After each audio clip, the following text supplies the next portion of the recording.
नमस्कार बच्चों, स्वागत है साइंस हरियाणा यूट्यूब चैनल पर खास हरियाणा बोर्ड के स्टूडेंट्स के लिए।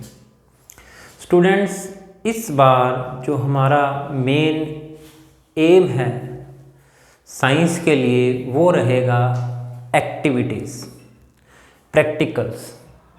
थ्योरी पिछले साल काफ़ी नोट्स भी दिए हैं आपको, और इस बार हमारा ज़्यादा लक्ष्य रहेगा ज़्यादा से ज़्यादा प्रैक्टिकल आपको करवाए जा सकें यूट्यूब चैनल पर। नोट्स आपको अवेलेबल रहते हैं sciencehariana.com वेबसाइट पर। तो बच्चों, जो पहली एक्टिविटी है हमारे पास आज क्लास 9th के लिए, ठोस, द्रव और गैस में अंतर, और दो एक्टिविटीज़ छोटी छोटी करके देखेंगे हम, और उससे हमें ज़्यादा क्लियर होगा इनके गुणों के बारे में, अंतर के बारे में। तो ठोस बच्चों, यहाँ पर मैंने चौक या चौक पाउडर ठोस है।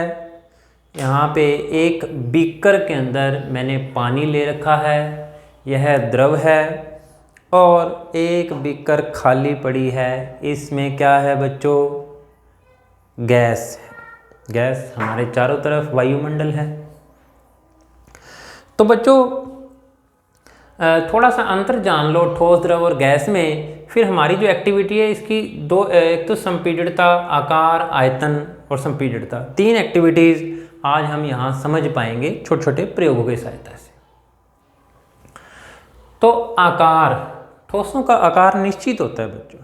ये चौक का टुकड़ा जिस आकार का है, चाहे मैं इस बीकर में रखूं चाहे इस सिरिंज में रखूं, में ये चौक के टुकड़े का आकार वही रहेगा। परंतु अगर ये जो जल का आकार निश्चित नहीं होता, जैसे ये जल बीकर में है तो इसकी बीकर के आकार ले रखा है इसने, और अगर मैं इस जल को इस सिरिंज में डाल देता हूँ तो इस समय जो आकार है इसने सिरिंज वाला ले लिया है। और तीसरी बात करें गैस की, तो गैस का भी आकार निश्चित नहीं होता। जिस बर्तन में वो डाली जाती है उसी बर्तन का आकार वो प्राप्त कर लेती है।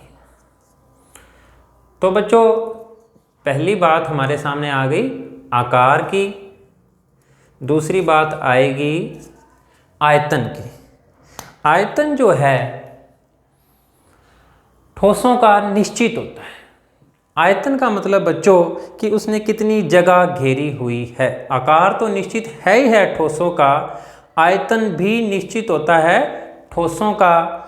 चाहे उसे बीकर में डालें, चाहे सिरिंज में, चाहे घड़े में, जितना जगह उसने घेरनी है उससे ना कम घेरेगा ना ज़्यादा घेरेगा। बात करें जल का आयतन, देखो बच्चों, आकार तो निश्चित नहीं था जल का, परंतु आयतन निश्चित होता है। अगर 10 ml इस बीकर में से जल मैंने इस सिरिंज में डाला है तो आयतन कम या ज़्यादा नहीं होगा, वो 10 ml इसमें ट्रांसफ़र हो चुका है, 10 मिलीलीटर।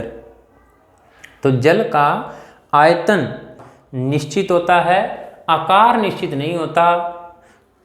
और तीसरी बात, गैसों की बात करें, ना उनका आयतन निश्चित है और ना ही उनका आकार निश्चित है। इसके पीछे कारण क्या है? कणों का आकर्षण का बल।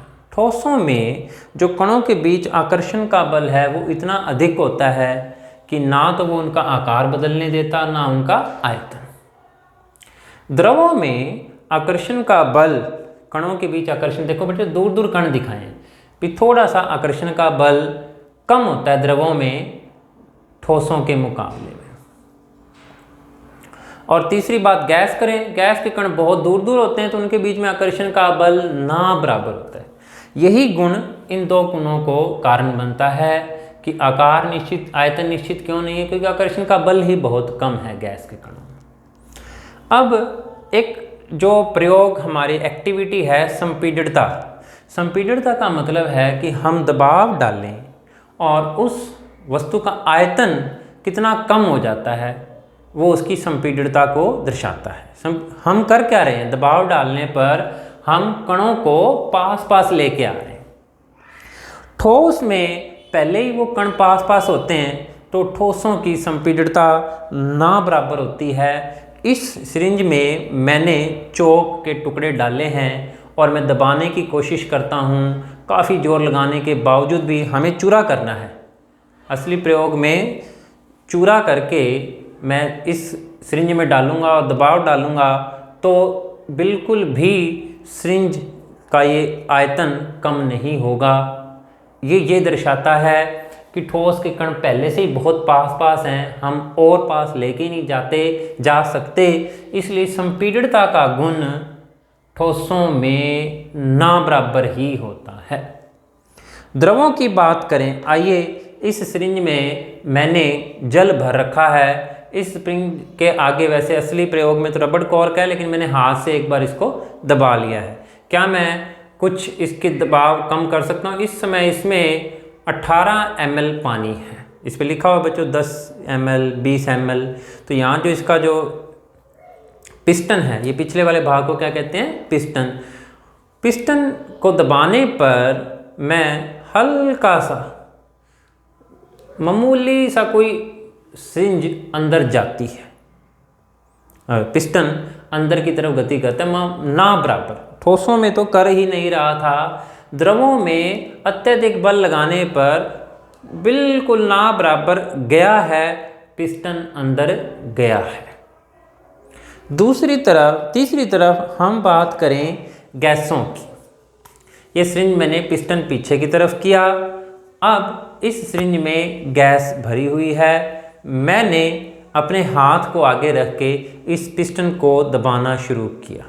मान लो आरंभ में क्योंकि हमें उसने एक्टिविटी में पूछा है कि कितने ml आप इसको संपीड़ित कर पाए, तो मैंने आरंभिक इसकी जो स्केल पे मैंने 20 ml पे पिस्टन को रखा है। ये मैंने आगे हाथ लगा दिया, इसको दबाना शुरू किया तो लगभग मैं दबाते दबाते अभी 18, 16, 14, 12 तक ले आया हूँ, 10 तक ले आया हूँ, लेकिन अब बहुत ज़ोर लगाना पड़ रहा है और 8 तक भी आ गया है। अब इसके आगे ये नहीं जा रहा, बहुत ज़ोर लगा रहा हूँ मैं।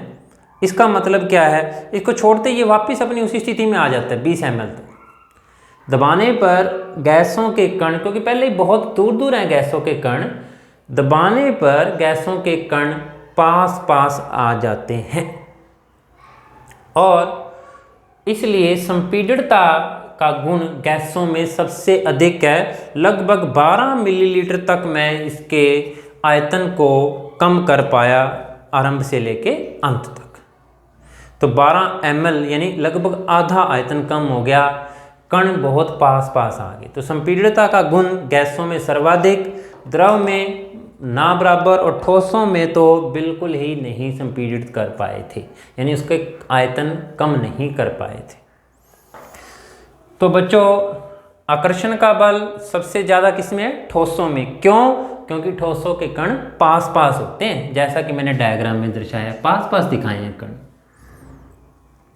और द्रवों में भी आकर्षण का बल अधिक है, परंतु ठोसों से थोड़ा सा कम है। इसलिए अभी अगले पॉइंट का डिस्कशन करेंगे। और गैसों की कण इतने दूर दूर होते हैं कि वो एक दूसरे पर ना बराबर आकर्षण का बल लगा पाते हैं। आखिरी पॉइंट ठोस द्रव गैसों के अंतर में है कणों की गति। कणों की गति ना बराबर है। ठोसों के अंदर कणों की गति ना बराबर है, गैसों में अधिक है। और गैसों में तो इतने ज़्यादा कण लगातार इधर उधर गति करते रहते हैं। ये जो तीर के निशान है ये गति को दर्शा रहे हैं। तो बच्चों उम्मीद है काफ़ी काम आएगा ये आपको। ये प्रैक्टिकल दोबारा समझ लें। सिरिंज संपीड़ितता के लिए प्रैक्टिकल, कंप्रेसिबिलिटी इंग्लिश में इसको कहते हैं, कंप्रेस कितना कर सकते हैं। गैसों को बहुत अधिक पिस्टन दबाने पर कंप्रेस कर सकते हैं, द्रवों को ना बराबर हल्का सा दबती है पिस्टन, थोड़ा सा अंदर जा पाता है, और ठोसों को तो बिल्कुल भी हम संपीड़ित यानी कंप्रेस नहीं कर सकते। कारण, सभी गुणों का कारण एक ही है कि ठोसों के कण पास पास होते हैं, उनमें आकर्षण का बल ज़्यादा होता है, द्रवों में आकर्षण का बल ठोसों के मुकाबले कम है, और गैसों में आकर्षण का बल ना बराबर है और कण दूर दूर है। धन्यवाद बच्चों। जुड़े रहें साइंस हरियाणा के साथ। कोरोना काल चल रहा है, घर पर रहें, सुरक्षित रहें। धन्यवाद बच्चों। साइंस हरियाणा पर यूट्यूब चैनल को सब्सक्राइब जरूर कर लें।